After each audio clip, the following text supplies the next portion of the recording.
So what we're going to be talking about is how to build community. And the reason that we thought this would be a really good one to cover is because over the years, Karen and I have both received benefits of not only finding our tribes, as it were. I like to say, find your tribe. It's the one thing in business that I try and recommend to anybody, is to find those people and build your own tribe around you, because it is, when you're trying to sort of go through to your business goals, it's all trying to believe that you could do it by yourself. One is something that you find just isn't the case, that you do need that support.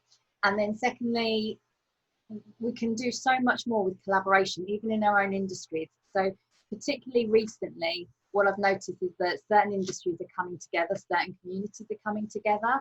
And if you haven't built that up, you might be feeling sort of left out. And all of that time and that effort that's been spent into putting those relationships in place have really come into fruition. It's really when you notice it the most. But I think for us, like Karen and I, we've both joined our communities, haven't we? Like different communities, offline and online.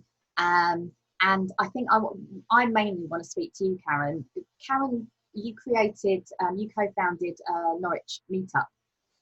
For the same reason, I think that I have in my head, if you can't find it, you just create it. If you can't find it, build definitely. it. Well, I think, I co-founded it with a friend of mine, Gail, April last year. So it's been going just over a year. And the reason for that was, there wasn't anything really like it in Norwich, a place where eco-conscious business owners and organisations and that could get together all in one room and kind of support each other, refer business to each other. I was doing other various networking things, but not finding the right kind of people and not really getting the return on investment that I was spending to go to those. So I was looking around, and there's hundreds of different networking groups. Some are closed out, so some might say, well, we've already got a web designer in here, so you can't join, or some are open. And with the Eco Meetup Norwich, we keep that very open, but with the common value that ties everyone together is that you've got that drive to kind of do good in the world, have that kind of eco and social kind of sustainability responsibility thing. So so that was the reason really for setting that up, because there wasn't a place to go to bring that together, and that's been really successful. We've got over 160 members now. Oh, wow. And until lockdown, we were meeting up once a month, and getting sort of 20 to 30 people at each meeting, and then we'd have a speaker, and that's been kind of, there's been a couple when there's been less, but it's been pretty consistent, which for a whole year, which is brilliant. But since lockdown has hit and we've had to be virtual, it's just affected it a whole lot. So I can't wait till let's get back to meet in person. Hard. I've noticed that. So just a bit of background. I had, I think when I started the business, probably a couple of years in, I started to go to networking groups. And you really have to find and choose. And like you say, as Karen, as you're saying, find the groups that will have a common value. So if it might be business owners, they might not always be the right kind of group for you, because I sort of went to so many and I just meet different business owners at different stages, and not necessarily your kind of person or your kind of business owner. It also depends on the stage that you're at as well, doesn't it? In your business. Like, I think you mentioned you were with Athena, and that was really good for me when I was starting out, because it builds you're with other women in a group. You got used to talking and standing up and doing your elevator pitch. You got the support from everyone. You got training and stuff included, and it builds your confidence when you start in business. So it does, but also I think what I found really interesting is that at the moment there's a few of us. I don't know how I've lucked out, but in our group we've been around for a couple of years, and it's more about it's at the same level. I've lucked out, I think, and I think it's finding the common ground of where you are in your business, and I think as well, if you're building that community, where I've been going to different events, I would find individuals, and I sort of like created my own tribe. So during lockdown, like if I were to look back at who I contacted, you know, it wouldn't necessarily be because we were in just one group. It was just all these people that I had sort of grown to know over the years that I consider part of my circle or my community and my tribe. So you've got your inner one, you're at your own inner tribe and your own community, and then you've got maybe the communities that you either want to create or you want to be part of. And I think the tips, how would you say, how did you promote yourself? Like when you created your community, I think I have a couple of questions. How did you promote yourself? How did you attract the right people, like from a marketing perspective, or how did you build it, as it were? You've got great experience in that. Yeah, well, how it came about was sort of, I was saying, oh, you know, I kept sort of mentioning, oh, it would be nice to have something like that, and then another friend said, we'll just do it, you know, just go ahead and do it. And I actually searched on meetup.com, and it sort of came up there sort of as a search. People are searching for eco-conscious business things. So I was like, oh, so that's what I did. And I set the group up a meetup, and I think that really launched it, because what happened is people, because they've already got an audience on there and they send out things that might be of interest to people in emails. I think because people were searching for similar things, or they had similar interests, and you can put lots of keywords and that in there, it kind of grew from that. But at the same time, we started setting up Facebook events, and we were then promoting that out to all the people that we knew and getting them to share it onto theirs. And I posted in a lot of local groups that I was part of as well. And it just kind of grew from there, and word sort of, you know, just passed on. And then, you know, people, I think we had about over 30 people turn up for the first one. Oh, wow. And people were just like, oh, this is brilliant, because we've been looking for something like this, you know. Yeah. and so it's just kind of grown organically from that. And the other one, you mentioned Meetup, the other one could be Eventbrite. That's another sort of place. So if you're looking for ways to create an event and attract some people on a platform, those two would be in fact, I don't know why I didn't do it on Eventbrite. I might actually do that, because obviously it doesn't you don't get charged if it's a free event. And can I ask, what do you do, what do you find, because I see that there are usually Facebook groups to manage. So a lot of the groups that I've been in, there'll be some sort of Facebook group or community on a certain social media platform. Has Facebook been good for you, or have you found that it's another channel? No, we do have a private Facebook group. So we've literally just got the meetup. We set up the events, and then we've got the private Facebook group.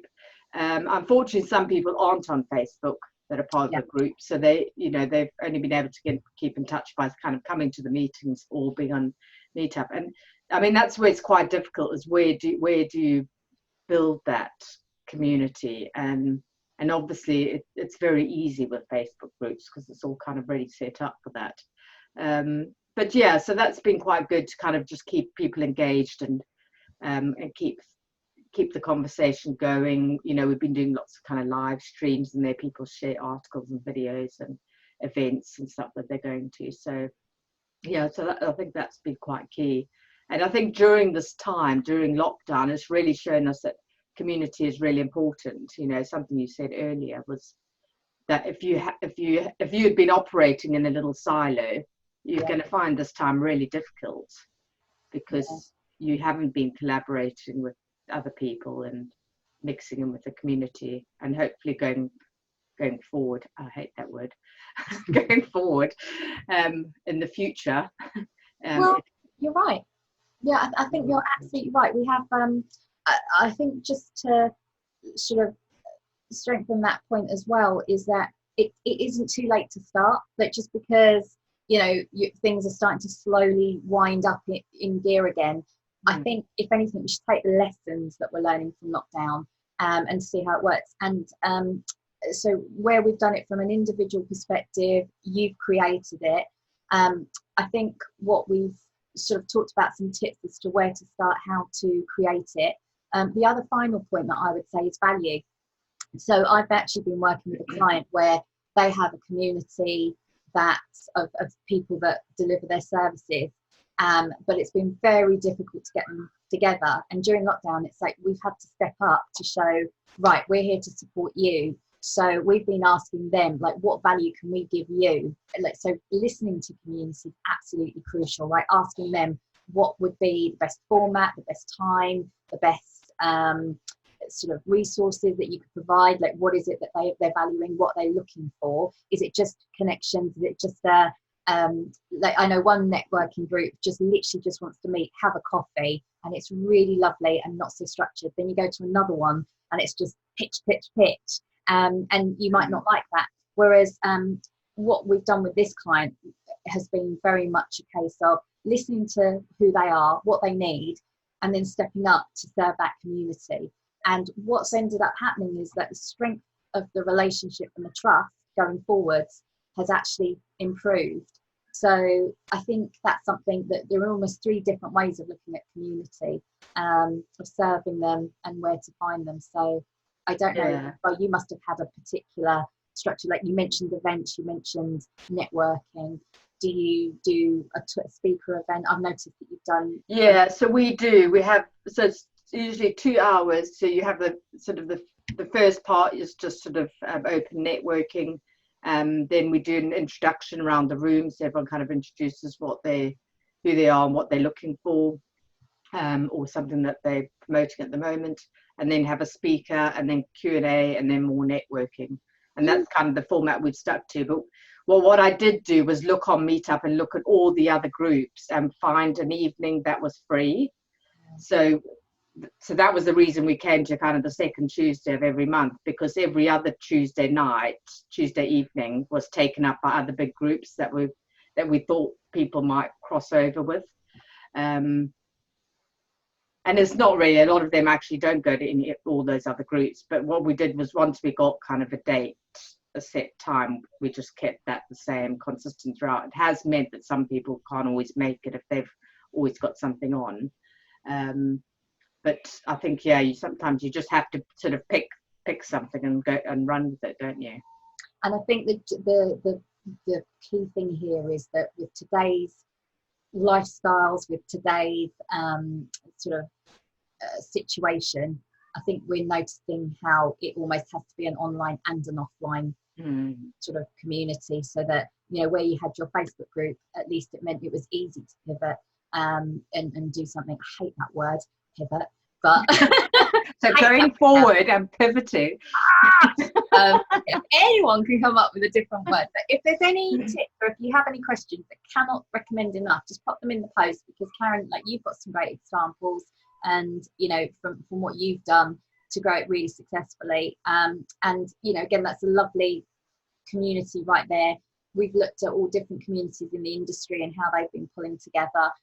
So again, if you have any questions, just let us know. But I think that was something that, how to get started. It's never too late. It's just never too late. Start joining the communities. You don't have to create it straight away if you're really time poor. Just join one, and you'll find that support, I found, has been pretty invaluable over the past couple of months myself. Absolutely. Fantastic. Good. Fabulous. I don't know if there's anyone on live at the moment. Sometimes you get people. We've got Nikki there. She's when people ask what you do and then literally walk off, makes me laugh. It's so short-sighted. There is some people do get put off by networking groups, and I think that is it. Just again, as you know, if you're not finding one out there, like, do create one.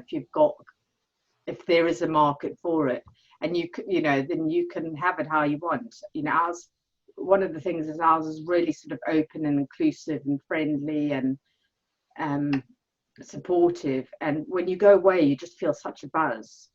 It's sort of like, me and Gail say, it's kind of our kick every month. You know, it's sort of like that. It's a great feeling. You just feel sort of really rearing to go once you've had one. So. Yeah. Don't worry, I absolutely agree with you, and I find that manners is something that, like, I hate that when somebody looks at you and you just no interest whatsoever. They're like literally going around the room collecting cards. So I'm with you, Nikki. I just I think there might be, I've always said that almost needs to be an etiquette manual for business. And actually, like, manners, like, if I've helped you, like, just let me know if it went well. Like, it would just be, or if I've asked the question, how did it go? Just reply. Like, it's just a simple, like, not asking for anything. I just want to know, did it work out? Otherwise, I wouldn't recommend something again if it wasn't right for you. So yeah, there's a whole list. I swear I could write a book. Well, do. We should do another one, like a little pet peeve one. Manners missing in business. Wanted. Yeah, definitely. All right then, guys, we'll see you again next week, but thank you for joining us. And yeah, if you have any questions, just pop them in the comment box, and we'll be sure to get back to you. Take care. Yeah, take care. Bye bye.